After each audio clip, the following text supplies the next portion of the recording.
ఉన్నాయి. మీరు మన సమయం లేదు, మీరు అక్కడ వెళ్ళి ఇంటికి వెళ్ళినప్పుడు మీరు అది చదువుకోవాలి. రైట్. తర్వాత యేసయ్యను మనం ఇన్వైట్ చేయాలి. మరి ఎందుకు ఇంకా ఈ మన భార్యాభర్తల మధ్యలో ఈ గొడవలు ఎందుకు వస్తున్నాయి? మన చేసే పెళ్లిలో యేసయ్య లేడు. మనం చేసుకునే పెళ్లిలో యేసయ్య లేడు. అక్కడ సైతాను కార్యాలు జరుగుతున్నాయి.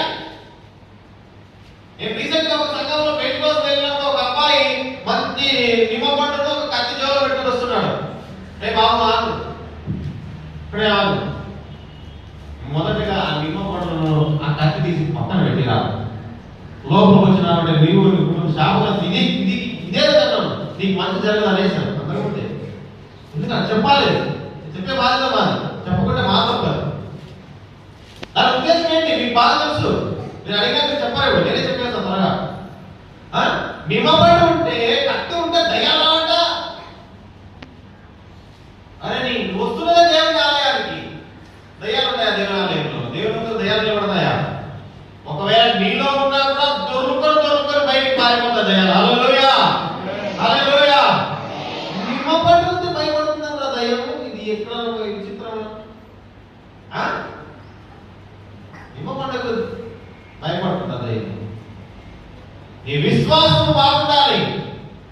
ఎందుకు ఈ పెళ్లిలో ఇన్ని పెళ్లిళ్ళు జరిగినా కూడా సమాధానంతో కానీ సంతోషంతో కానీ వాళ్ళు సంపూర్ణమైన జీవితాన్ని గడపకుండా మధ్య మధ్యలో ఎందుకు ఈ గొడవలు ఇవన్నీ జరుగుతున్నాయంటే యేసయ్య అక్కడ లేడు కాబట్టి, విశ్వాసం వాళ్ళు లేదు కాబట్టి, ప్రేమ అనేటువంటిది వాళ్ళు లేదు కాబట్టి, ఆత్మ ఫలములు వాళ్ళ మధ్యలో లేదు కాబట్టి, ఇవన్నీ రావాలంటే మనం చదవాలి, ప్రార్థనకు రావాలి, చర్చలో అన్ని నేర్చుకోవాలి.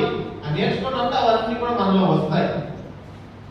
లేదంటే ఇట్లా జీవితం అంతా కూడా ఏడుపు ఏడుపు ఏడుపు. భార్య చూస్తే భర్త పడదు, భర్త చూస్తే భార్య పడదు. ఇది ఇలా ఉంటుంది. అందుకని యేసయ్య లేకుండా మనం పెళ్లి జరపకూడదు. ప్రియమైన తల్లిదండ్రులారా, పెళ్లి చేసుకునే ప్రతి ఒక్కరు కూడా దయచేసి ఈ రోజు నుంచే, ఇప్పుడు వింటున్నారు కదా, ఇంతవరకు మీరు విన్నారా లేదా నాకు తెలియదు, ఇప్పుడు వింటున్నారు కదా, నీ పిల్లల వివాహం కోసం ఇప్పటి నుంచే ప్రార్థన చేయండి. ఇప్పటి నుంచి దేవా నీ చిత్త ప్రకారం నీవు లేకుండా ఈ పెళ్లి రాకూడదు, ఈ పెళ్లి జరగకూడదు, నీవు లేకుండా ఈ పెళ్లి జరగకూడదు, నువ్వు ఉండాల్సిందే అని మీరు ప్రార్థన చేయాలా. యేసయ్య ఉంటే నీ ఇంట్లో ఉన్న ప్రతి కొదవ కూడా ఆయన తీరుస్తాడు. ఈ వివాహంలో కానా ఊరిలో జరిగిన వివాహంలో ద్రాక్షారసం పొదువుగా ఉన్నప్పుడు ఆయన వచ్చి వారికి సహాయం చేసింది. అర్థమైందా? చాలా విషయాలు ఉన్నాయి. కొన్ని విషయాలు నేను ముగిస్తాను. మీరు ఏదైతే చదువుకున్నారో, ఏదైతే మీకు చెప్పినారో, మనం కూడా పెళ్లికి వెళ్ళాలి. ఎవరైనా పిలిస్తే పెళ్లికి వెళ్ళాలి. వెళ్ళినప్పుడు ఊరికి తినేసి రావడం కాకుండా అక్కడ ఏదైనా మన వల్ల చేసే సహాయం ఏదైనా ఉంటే చూడాలి. అర్థమవుతుందా? ఒకవేళ చైర్స్ అక్కడ పడిపోయినచ్చు, ప్లేట్స్ అక్కడ పడిపోయినచ్చు, ఆకులు అక్కడ పడిపోయినచ్చు. కొంతమందికి పిలవకుండా అక్కడ దూరంగా ఉండే వాళ్ళు ఉంటారు. వాళ్ళని పిలిచి కూర్చోండి కానీ ప్రేమగా పలకరించడం ఇవన్నీ చేయాలి. ప్రత్యేక క్రైస్తవులు ఏం చేయాలా?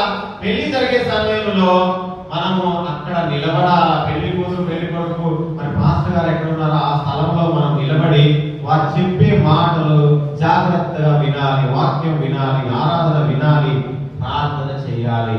పెళ్లికి ఎందుకు వెళ్తామని నేను ప్రశ్న అడిగినప్పుడు కొంతమంది చెప్పలేదు త్వరగా. మనం అదే ప్రశ్న నేను మిమ్మల్ని అడుగుతున్నాను, మనం పెళ్లికి ఎందుకు వెళ్తాం? ఇందుకోసమేనా?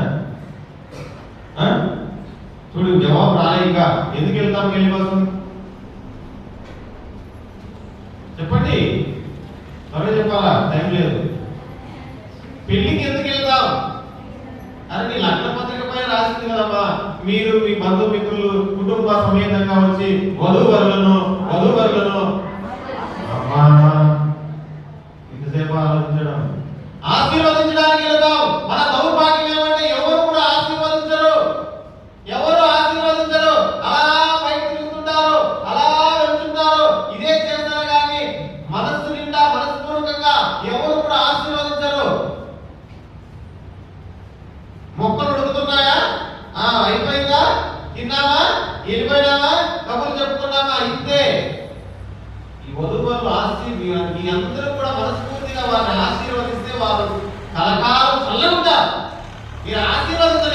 కాబట్టి వాళ్ళ కుటుంబాలు ఆ విధంగా తయారయ్యాయి. హల్లెలూయా. ఇది గ్రహించారా ఎప్పుడైనా మీరు? మనకి ఆలోచన ఉండదు. ఈ రోజు గుర్తు పెట్టుకోండి, ఏ పెళ్లికి వెళ్ళినా మీరు ఆడ కూర్చొని ఒక అర్ధగంట గంట సేపు ఆ కార్యక్రమం ఉంటది. ఆ అంత సమయం కూడా మీరు వారి కోసం ప్రార్థన చేయాలా, వారిని ఆశీర్వదించాలి. ఇది నేర్చుకోవాలి క్రైస్తవులు. అంతేగాని అక్కడ తిరుగుతూ ఉండడం ఆ డిసిప్లిన్ అనేటువంటి మనలో రావాలా. ఆ కుటుంబం కోసం మనం ప్రార్థన చేయాలి. అలాంటి పనులు మనం చేయము. వస్తాము, వెళ్ళిపోతాము. తర్వాత వాళ్ళు విడిపోయిన తర్వాత ఒకరింట్లో ఒకరికి బాగా చెప్పుకుంటాం, ఈ పెళ్లి కుమారుడు చేసినట్ట, ఈ పెళ్లి కుమార్తెలు చేసినట్ట, ఆయన వెళ్ళిపోయారంట, వీళ్ళు ఈయనకి వెళ్ళిపోయారంట, వాళ్ళ ఆవులో దూకినట్ట. ఇవన్నీ బాగా చెప్పుకుంటాం, కథలు కథలుగా ఆడుకుంటాం. అక్కడ ఒకటి జరిగితే మనం 4 కథలు వేసుకుంటాం. మేము మన అల్లే కథలు రాజమౌళి తీసి మంచి మంచి సినిమాలు కూడా తీస్తాం. అన్ని కథలు ఆయన రాని కథలు కూడా మనకు వస్తాయి. కానీ ఒక అర్ధగంట మనం మనస్ఫూర్తిగా వెళ్ళిపోతూ ప్రార్థన చేసేటువంటి మనసు మనకి రాదు. నేర్చుకోండి. ఒకసారి మీరు పెళ్లికి వెళ్ళినప్పుడు మనసును గట్టిగా చేసుకొని, డిస్టర్బ్ చేస్తారు అందరూ, అయినప్పటికీ మనసు గట్టి చేసుకొని అక్కడ నిలబడి బాగా వారి కోసం మీరు ప్రార్థన చేయగలరు. ప్రభువు వారి మధ్యలో, ప్రభు సాన్నిధ్యము వారి మధ్యలో నిలవాలని మనం ప్రార్థన చేయాలి. అందుకని ఈ విషయాలన్నీ కూడా మనం గుర్తు పెట్టుకోవాలి. ప్రార్థనా పూర్వకమైనటువంటి సంఘ సంప్రదాయాన్ని బట్టి మనము పెళ్లి చేసుకోవడానికి మనకు సాధ్యం కావాలి. పాత పద్ధతులన్నీ కూడా మన విశ్వాసం ఒకటి ఉంది, మనకు విశ్వాసం ఉంది. యోహాను సువార్త 1వ అధ్యాయము 12వ వాక్యంలో ఏముంది? చదవండి. తనను ఎందరో అంగీకరించి, యేసు ప్రభువును ఎందరో అంగీకరించిరో అనగా ఆయన నామమునందు విశ్వాసముంచు వారికి దేవుని పిల్లలగుటకు ఆయన అధికారం ఇచ్చెను. హల్లెలూయా. ఆయన అంగీకరించినాము, ఆయన నామములో విశ్వసించినాము. ఈ 2 కార్యాలు జరిగినప్పుడు నువ్వు ఏమైనావు? ఆయన అంగీకరించినావు, ఆయన విశ్వసించినావు. ఈ 2 కార్యాలు జరిగిన తర్వాత నువ్వు ఏమైనావు? దేవుని బిడ్డ అయినావు. దేవుని బిడ్డ అయినటువంటి నీకెందుకురా నిమ్మపండు? హల్లెలూయా. ఎందుకు నిమ్మపండు? నీకు తగ్గెందుకు? నీకు దేవుడి కన్నా పెద్ద ఆయన ఉందా? దేవుడు మన పక్షమున ఉండగా మనకు విరోధి ఎవడు? అలాంటప్పుడు నిమ్మపండు తీసుకొని వచ్చి దేవుని అవమానపరుస్తావు కదా. ఎంత ఇది న్యాయమైన, ఇది సమంజసమైన, ఇది అందుకే గుర్తుపెట్టుకోవాలి ప్రియమైన దేవుని బిడ్డలారా. నీవు విశ్వాసం అయితే ఇలాంటి పనులు నువ్వు చేయవు. నువ్వు చేసినావంటే నీకు విశ్వాసం లేదు, నువ్వు దేవుని బిడ్డ కాదు. దేవుడే నీలో ఉండగా దయ్యాలు ఎక్కడ వస్తాయి నీలోకి? దేవుడు నీలో లేదు కాబట్టి, ఆ నమ్మకం నీలో లేదు కాబట్టి నువ్వు నిమ్మ పనులు నమ్ముకుంటావు. అలాంటి సంప్రదాయాలు వదిలేయాలి. యేసయ్య నీ పెళ్లిలో ఉండాలి, యేసయ్య నీ కుటుంబంలో ఉండాలి, యేసయ్య నీతో పాటు ఉండాలి. ఉన్నప్పుడు అక్కడ అక్కడికి ఇచ్చేవాడు. అవునా? యేసయ్య నీ కుటుంబంలో ఉంటే ఆ సమయానికి ఏది కావాలో ఆయన సమకూరుస్తాడు. పెద్దల వైపు చూసినావా, జనాల వైపు చూసినావా, కన్నీళ్ళే కన్నీళ్ళే కన్నీళ్ళే. యేసయ్య వైపు చూసినావా అనుకో, నీకు కాకుండా కన్నీళ్ళు ఆయన తుడిచివేస్తాడు. హల్లెలూయా, హల్లెలూయా. సో అందుకని గుర్తుపెట్టుకోవాలి. అయితే యేసయ్య మన జీవితంలో కార్యం చేయాలంటే మనం ఏం చేయాలి? త్వరగా చెప్పాలి. ఏం చేయాలి? ఫస్ట్ ఆఫ్ ఆల్ మనం విధేయత చూపాలి. ప్రార్థన అందరూ చేస్తాం, విధేయత చూపేది కొంతమంది. విధేయత చూపాలి. మరియమ్మ వాళ్ళు చెప్పింది, యేసయ్య ఏం చెప్తే చేయండి.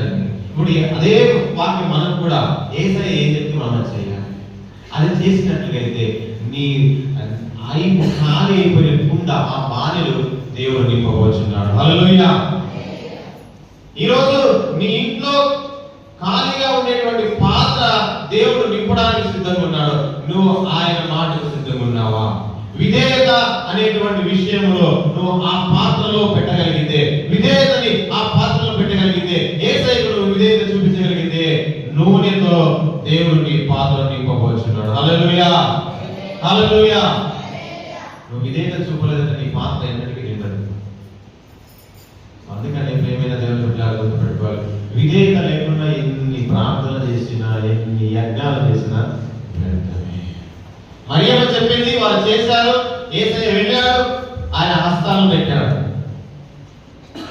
నీళ్ళు ఏమైపోయినాయి? ద్రాక్షారసం అయిపోయింది. ఇప్పుడు నీవు విధేయత చూపితే నీ పైన కూడా ఆయన చేయబెడతాడు. అంధకారంలో ఉండేటువంటి నీవు వెలుగుమయముగా మారిపోతావు. హల్లెలూయా. వెలుగుమయముగా మారిపోతావు. విధేయత చూపాలి. కొంతమంది మనం ప్రార్థన చేస్తుంటాం, యేసయ్యా నేను నిలబడలేకున్నాను ప్రభువా, నువ్వే నిలబెట్టుకో ప్రభువా, నువ్వే తోడుకో ప్రభువా. అరే నీవు చేయాల్సింది నువ్వు చెయ్యి, మీకు చెయ్యలేని ఆయన చేస్తాడు. హల్లెలూయా. గొడవ గట్టిగా చెప్పట్లు.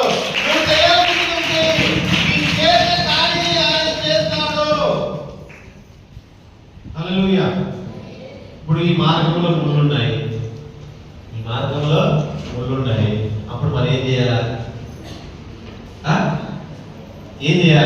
ఆ మార్గం వదిలేసి ముళ్ళు ఉన్నాయి కదా, మనకు అవసరం లేదు, పక్కన వెళ్ళిపోవాలి. కానీ మన ప్రార్థన ఏం తెలుసా?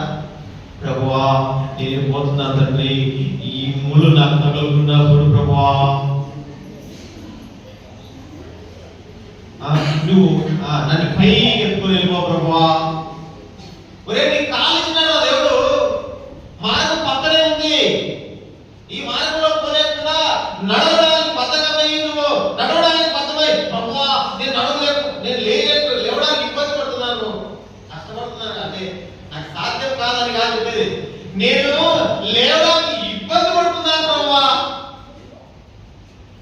ఎవరు పడమన్నారు ఇబ్బంది? ఎన్ని గంట పోతుందా? లేచి నడవాలి. అట్లా కాకుండా ప్రభా నేను లేవడానికి ఇబ్బంది పడుతున్నా, నువ్వే పైకి ఎత్తుకొని పో ప్రభువా. ఇది మన ప్రార్థన, ఇదే మన ప్రార్థన.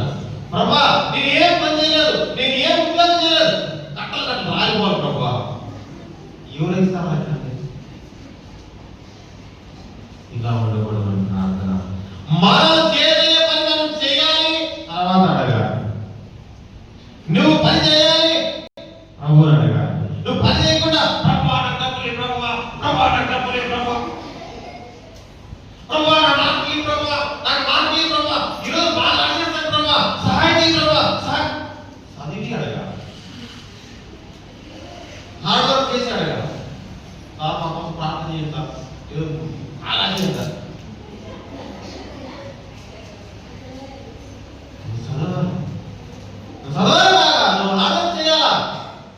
నీకు ఆరోగ్యం దేవుడు ఇస్తాడు, నీకు జ్ఞాపకశక్తి దేవుడు ఇస్తాడు. నువ్వు మీరు బాగా పడుకొని 4 గంటలు ఏడసరి మార్పులు బద్ధకాన్ని వదిలేయాలి, మీ దేశం చూపించాలి, మీ చేత మీ ప్రయత్నం చేయాలి, అప్పుడే దేవుడు నీ దీవిస్తాడు. హల్లెలూయా. సో ఆ విధంగా దేవుడు మిమ్మల్ని కూడా దీవించి అనుగ్రహించును గాక. ఇప్పుడు నేను ఒక మాట చెప్తున్నాను, మీరు ఆమేన్ చెప్పాలి. మీ ప్రతి ఒక్క కుటుంబంలో మీరు చేసే ప్రతి కార్యములో యేసయ్య మీ ద్వారా ఆహ్వానించబడును గాక. మీ ప్రతి ఒక్క అవసరతను దేవుడు తీర్చును గాక. దేవునికి మీరు విధేయత వారిగా ఉన్నట్లు దేవుడు మీకు 4 తగిలించును గాక. తప్పు లేదు కదా? హల్లెలూయా. మనం అవిధేయత ఉన్నాడు, మనం తగిలించాల్సిందే. స్తోత్రం. ఖాళీమైన మీ ప్రతి ఒక్క పాత్ర పరిశుద్ధమైన నూనెతో నింపబడును గాక. తెలిసి తెలియక చేసిన అన్ని తప్పుల వల్ల మీ కుటుంబాల పైన మీ పట్ల జరుగుతున్న ప్రతి ఒక్క అవమానాలు, నిందలు అన్ని తుడిచివేయబడును గాక. ఆశీర్వాదాల నిధి దేవుడు మీ మీద అనుగ్రహించును గాక. జ్ఞానంతో, బుద్ధితో, శక్తితో, ఆరోగ్యంతో, జ్ఞాపక శక్తితో మీ మనసులను, మీ హృదయాలను దేవుడు నిండుగా నింపును గాక. ఆ విధంగా దేవుడు మిమ్మల్ని బలపరచును గాక. మీరున్న చోటనే మీరు మోకరించండి. మనము